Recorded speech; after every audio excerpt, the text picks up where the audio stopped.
what I was, that kind of conversation we had. I don't know who's too old. On the other side, yeah, I don't know.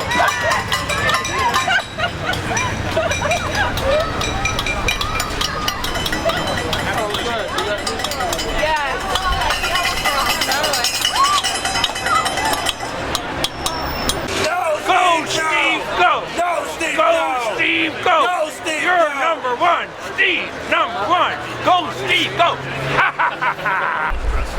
Hi! Hi there! Hello! Nice to see you all! Oh, hi there! You guys look fabulous. I'm going to play some music for about 10 or 15 minutes, and then we're going to have some speakers, and then we're going to celebrate. Because celebration equals participation. So thank you for participating.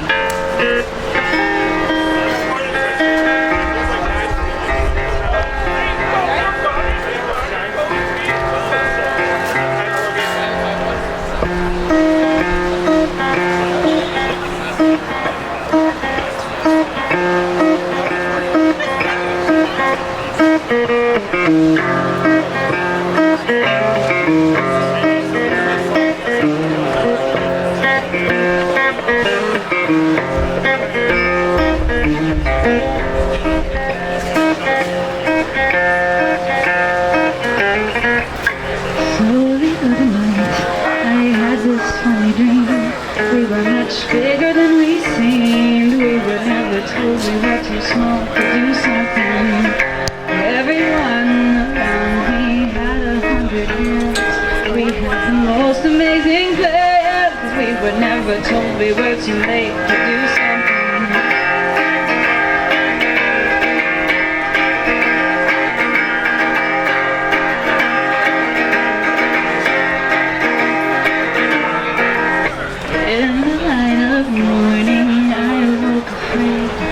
Feeling like I just wasn't made, having all the strength that I would need to do something.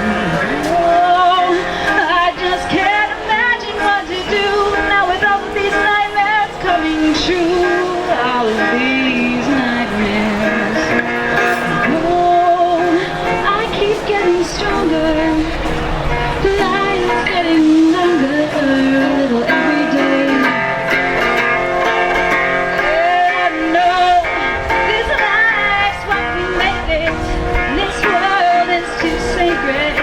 Throw it all away now.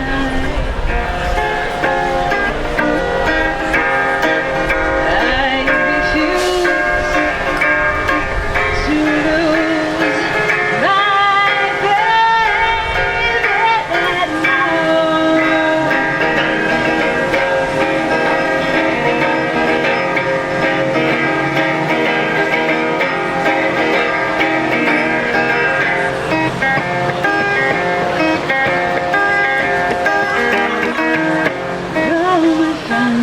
You know, I think I understand. We just listen to the elders of this land, 'cause they would never tell us we're too late to do something.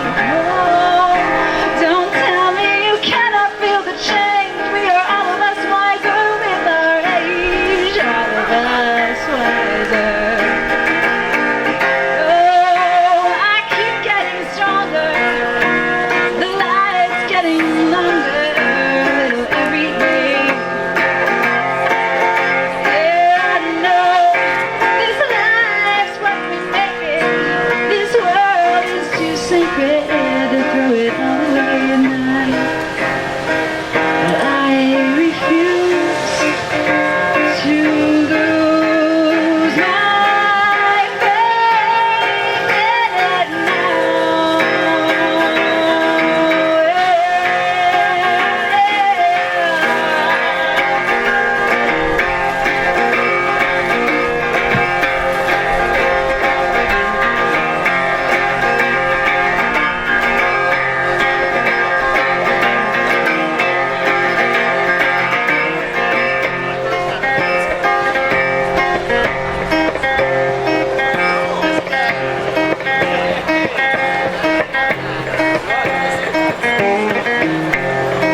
That was Corrina, everyone.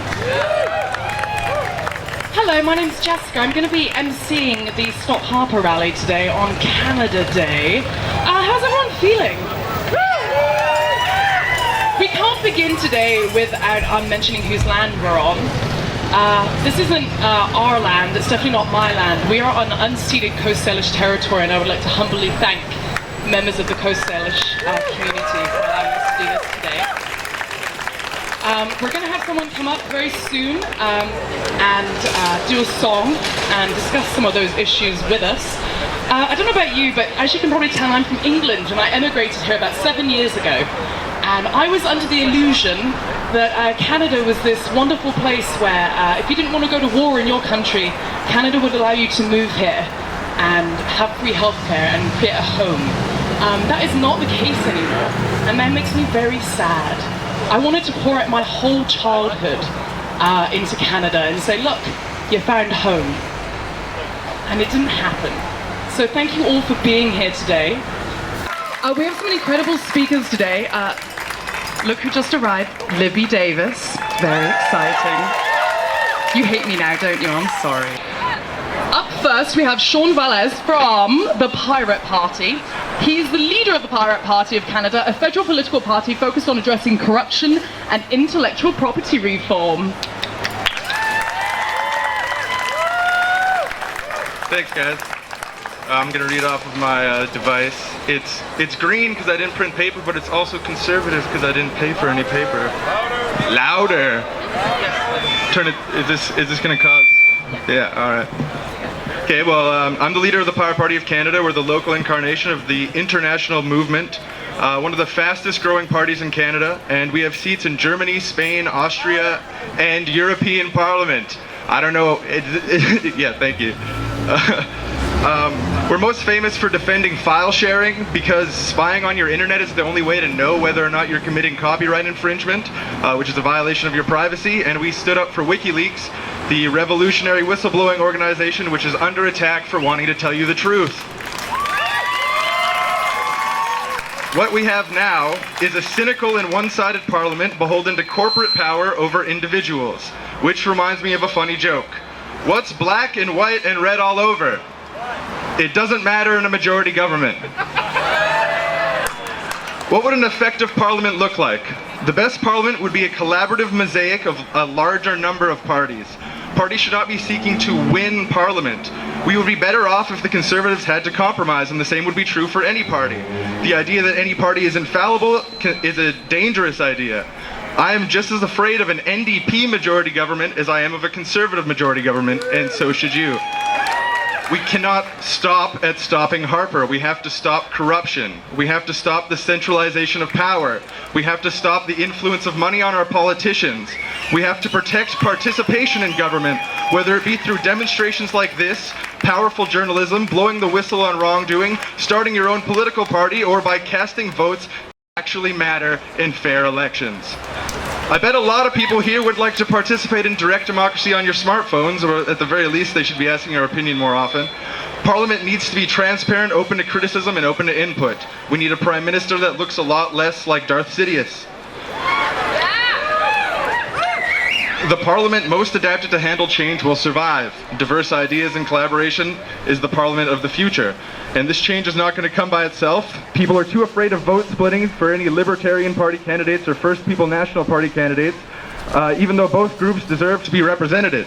I think that we can't expect to boot out Harper and have the next wealthy white lawyer to be a better Prime Minister for Canada.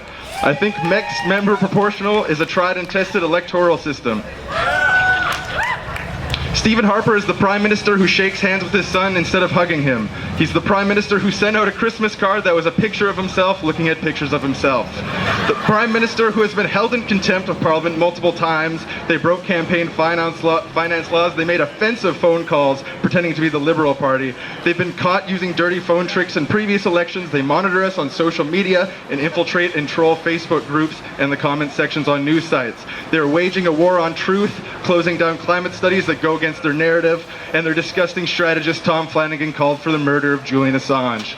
They've infiltrated college campuses to start fake front groups such as the Star Trek Club and the Nietzsche Appreciator Society to influence the tone of political discussions and recruit members. This is true. They have criminalized dissent and used counter-terrorist units to spy on activists during Occupy. They are a despicable and corrupt government. If you value democracy and reason, you should despise them. When a government starts to cancel dissent or avoid dissent is frankly when it's rapidly losing its moral authority to govern. That is a quote from Stephen Harper in the 1990s. What can we do to be proactive? I'm a big supporter of results-based activism. It's great to get together and talk, but we need to get results, and we need collaboration. It is essential that the NDP, the Liberals, and Greens collaborate in the next election and reduce the Conservatives to as few seats as possible. The fact that this idea is being floated around now and not in the last election is a disgrace. The arrogant Liberals and NDP both put their party's interests before the interests of the country. Don't do this again. Split ridings based on whoever is strongest there and bring about electoral reform. This is not anti-democratic. It goes with the very principles of democracy. The first past the post system is anti-democratic. Proroguing parliament is anti-democratic. Criminalizing dissent is anti-democratic. Using game theory to topple a tyrant and bring about a more effective version of democracy is more democratic than anything we've seen in Canada in our lives. And we know a thing or two about toppling tyrants. We provided VPN access to Tunisian dissidents during the Tunisian Revolution. We're pretty awesome, but that's besides the point. Not working together in the election was a strategic mistake that they should learn from. The mess on our hands with the Harper majority is the NDP's fault as much as it is anyone else's. Do not repeat your past mistake. Being the leader of the opposition is meaningless if the Canada you hope to one day take over is a scorched path of irradiated earth splattered with puddles of waste petroleum populated by roving bands of beasts. When the coalition has enough seats to make the process of electoral reform, make it happen. This is extremely significant for democracy, and anyone who participates deserves a pat on the back. You should even be on the money. Like, I think if you do that, you deserve to be on Canada's currency. It's better than the guy who killed Louis Riel, the guy who used military force on the Winnipeg general strike, or the old woman who apparently has magic blood. I'm serious though, like you would deserve it. Livy Davies, I think, is here. You should consider it. Like, you're a pretty cool MP, but you're not cool enough to be on the $5 bill yet. Political parties also need to agitate the Governor General about dissolving Parliament because it's clear that systemic fraud has happened. We can never let this happen again, ever. No more majority governments, no more corrupt officials, no more secret societies, no more surveillance. Harper is a convenient common enemy that we need to unite around to make Canada the place that it needs to be. Please, let's take this path together. Remember to eat your vegetables, seed your torrents, and question the things that you see on TV. Thank you very much. That was Shawn from the Pirate Party. Up next, we have Peter Prontzos from academia. For decades, Peter has been a peace activist, environmentalist, journalist, and writer. He has also focused on such issues as poverty, inequality, revolution, Nicaragua, and the need for creating a more democratic society. His classes at Langara College include political science, social ecology, and political psychology. I got to make this quick, apparently. First of all, as an immigrant who has chosen to live in Canada, it's a privilege to talk to you today about helping our country live up to its democratic potential. Of course, we can't actually take back Canada since it was never really ours to begin with. From the day it was born, it was run by elites, royal elites, political elites, and now corporate elites. The rest of us have always had to fight for our rights and for democracy. First Nations people, working people, women, and so on. Now our rights are under attack, and while this attack began with the Mulroney government and was carried out by liberals, the Harper regime is the most serious threat to democracy of all. One thing that's critical to keep in mind is none of these crises are necessary. They are all phony, they're all artificial, but every one was designed to enrich the corporate elites even further. We workers in Canada create all the wealth, and with the wealth we create, we could eliminate poverty. We could provide quality daycare for our children. We could provide free education for everybody. We could provide old age security for our seniors, decent housing for everybody, public transportation, a green economy, and so on. We could do all of this in a sustainable way. Even the lack of free time that most of us experience is artificial. We could have a lot more free time in a rational and democratic society. Essentially what the Tories have been doing, and before them the Liberals too, is by reducing corporate taxes, there's less income, and then they say we don't have enough money for education, for daycare, and so on.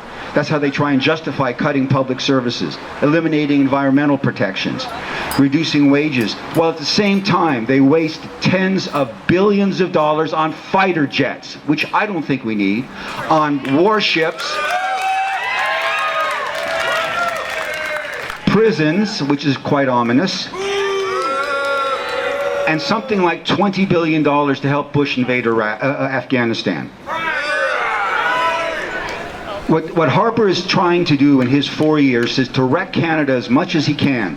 Whoever comes into power is going to have to try and re-establish environmental protection, rebuild public services. At the same time, internationally, Harper's doing everything he can to prevent any kind of environmental advance. In fact, the Harper regime has been singled out as worse than the Bush administration when it came to protecting the environment. Shame. One thing to keep in mind is that radical Karl Marx said, the state is the executive committee of the ruling class. The problem is corporate greed, and the problem is the political power is actually subservient to economic elites who can control contributions and advertising, and of course the media. So much to say. This whole thing about austerity is a racket, and we need to keep in mind that while we're trying to get to Canada back, people in Spain and Egypt and Greece, my cousins, are trying to get their countries back as well. Finally, what we need to do is not be just activists, but we need to be organizers. We need to build strong social movements, we need to expand democracy, and in my view, we have to vote. Stephen Harper does not like it when you vote against him. So do you want to do what he prefers? I don't think so. What he would really hate is if we all united behind the NDP. They are the best alternative to Harper. So let me end with two quotations. One, of course, was from Jack Layton. My friends, love is better than anger. Hope is better than fear. Optimism is better than despair. So let us be loving, hopeful, and optimistic, and we'll change the world.